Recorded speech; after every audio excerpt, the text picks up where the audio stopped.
வெற்றி பாதிக்கும் நான் சொல்லல. லட்சக்கணக்கான பேர் பார்க்கக்கூடிய ஒரு வாய்ப்பு எப்படின்னா, ஒரு 4 படத்துல ஒரு படமா வரும்போது, 8 படத்துல 10 படத்துல ஒரு படமா வரும்போது, ஐயோ இத்தனை படமா அப்படின்னு இக்னோர் பண்ணிடக்கூடாது என்ற ஒரு ஆதங்கத்துல தான் நான் ரிக்வெஸ்ட் வைக்கிறேன்.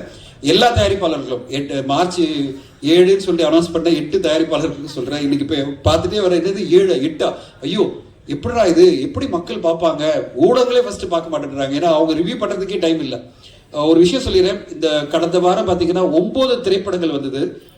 அந்த 9 திரைப்படங்கள்ல யூடியூப் ரிவ்யூ கூட பல படங்களுக்கு வரல. யூடியூப் ரிவ்யூ வரல. நீங்க சொல்ற பாப்புலர் ரிவ்யூவர்ஸே வந்து அந்த படங்களை ரிவ்யூ பண்ணல. இத்தனைக்கும் அந்த படங்கள்லாம் கோடிக்கணக்கில் செலவு பண்ணி எடுக்கப்பட்ட படங்கள்.